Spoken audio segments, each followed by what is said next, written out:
Now that we have the patrol back from a successful rust fixing operation, we can get stuck in and get all this soundproofing done. Cue the montage.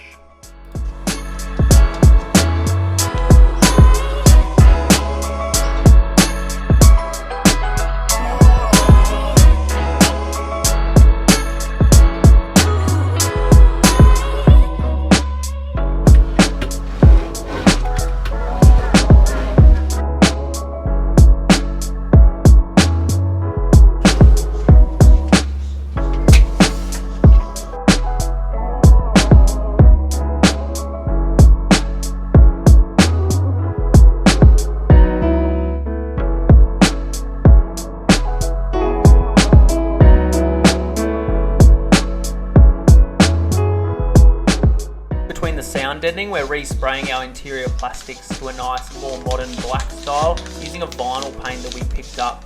This stuff needs minimal preparation and you can basically spray the first coat on really lightly, and then that allows the heavier coats after that to bond.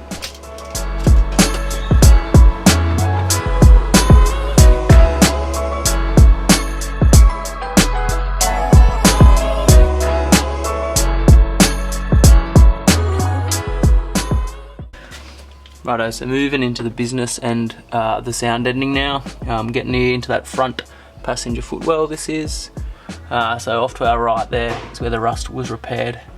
So we cut back some of this old factory sound deadening. It was all pretty stuffed.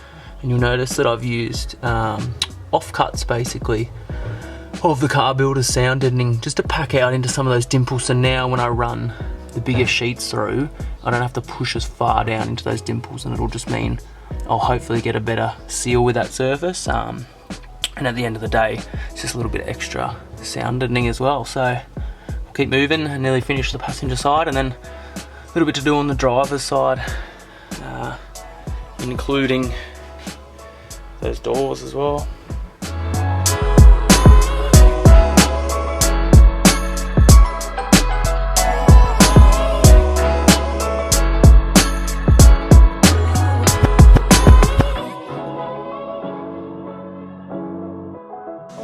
So moving on now with this acoustic liner, which is going to go on the rear wall. Sorry about the lighting, it's not really optimum when you don't have a proper space to be doing this. So I've measured the rear wall, and I've got a 116mm to go all the way across. So I also have these pretty terrible baby scissors, so let's hope that they're going to work for us. Now, one thing I'm going to have to work around here is we have all this old wiring from when the car was a wagon, and what we also have is these metal pieces here. So it was pretty easy to sort of work around it with the actual deadening, the stick-on stuff. But with this mat, the only thing I can think of is trying to pull this wiring out of the way, get it up sort of nice and high and out of my way as much as I can, and then trying to push these, if I get them straight, trying to push the foam through, trying to point this through the foam, because obviously you can't stick it on it, and I don't really want to be cutting out individual pieces. I'd like to go one full sheet through there. So we'll have a crack and we'll just see if we can pierce it pretty easily, and if that's the case, then that's what we'll do.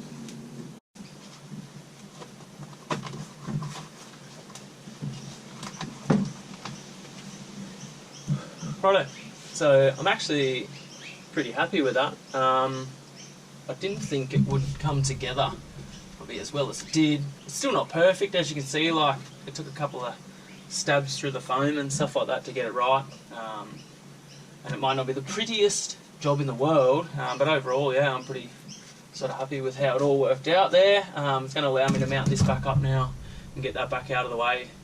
But firstly, I just got to do those sort of wing pieces there, and then we're golden. Sick.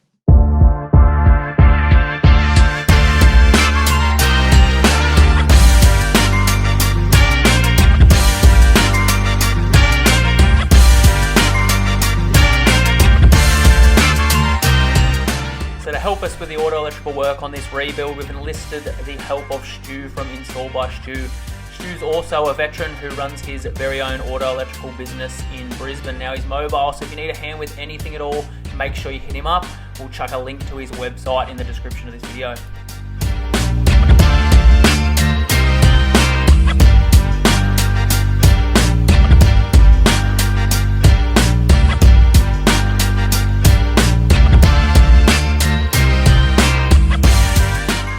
Okay, so hopefully this glare behind me isn't too bad, but what I'm working on here is we have our new gear surround. So this is Series 4 one, so we've got a couple of the custom light force switches going in there for the light bar and also for the HTX bodies on the front.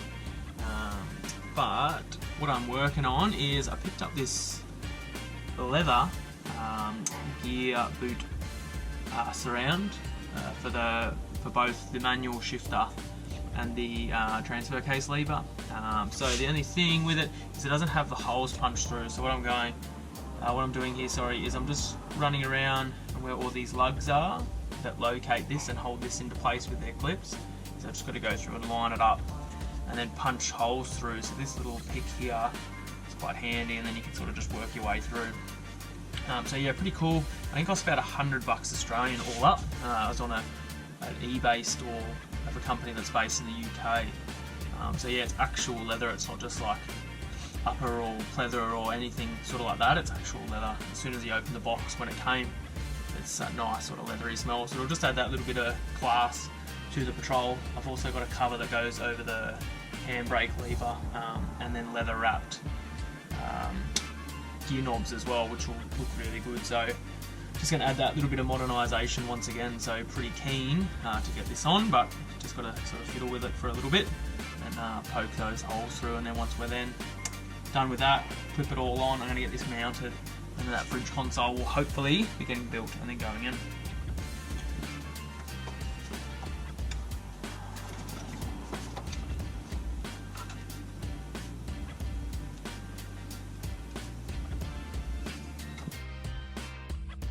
Alright, so here we go, finished. A couple of minutes of stuffing around. Unfortunately, off this plastic, some of the clips are broken off, but I think that looks really good, especially once we get those leather wrapped gear knobs on. See there's enough sort of clips just to cover around the edges, and yeah, she won't fall off. It looks a lot better than the factory one. Stoked. Okay, so starting to lose count of the days at this point. I'm not sure what day we're up to. Might be taking a little bit longer than it should. I don't know. I don't rebuild and pull apart cars all the time, so I couldn't really tell you. But yeah, today on to getting a bit more of the trim plastics in and hopefully get these seats and everything in. We've also got to get this fridge console in, which I'm pretty excited about. It's probably the thing that I'm most looking forward to. So without further ado, we'll get cracking. Righto, home stretch now. So we started to get the fridge console in. Plastic's done on the other side. Next thing to do, finish the fridge console. Had to change back to the Series 3 gear surround. The Series 4 one apparently actually doesn't fit. It's a little bit more, has a bit more of a rise in it around the actual main gear shifter, the round section. So I've had to take that back out, and then hopefully, boom, we'll paint it black in a second. We should be able to chuck that back in once it's dry, and then finish this. Need to use this. So this is the fridge mounting template, not template, sorry, like the actual fridge mount itself. So we're going to screw this one down, and then the fridge slots in itself. So what I want to do is try to get this as far forward as possible, without sort of overcrowding that shifter space. While that occurs though, I'm going to get this left hand side of all the plastic trims back in. So let's do it. Right, so chucking the door cards back on. So what I've done is combined a Series 4 STL door card with the leather, and then the Series 3 door cards I've already had on there. So it actually doesn't look too bad. I've already done the passenger side.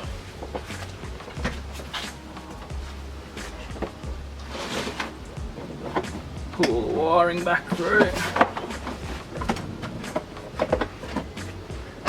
See that there.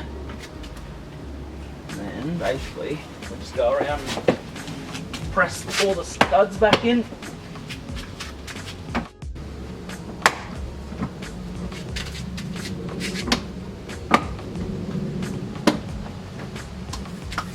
Sweet as, so it's a bit grubby, just a little bit of dirt and dust from sitting around. before we got to this. So we'll get it on and then we'll just give it a bit of a clean, which will look good as new.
Thanks to our sponsors Light Force Performance Lighting, MSA 4x4 Accessories, Airbag Man, and Install by Stu.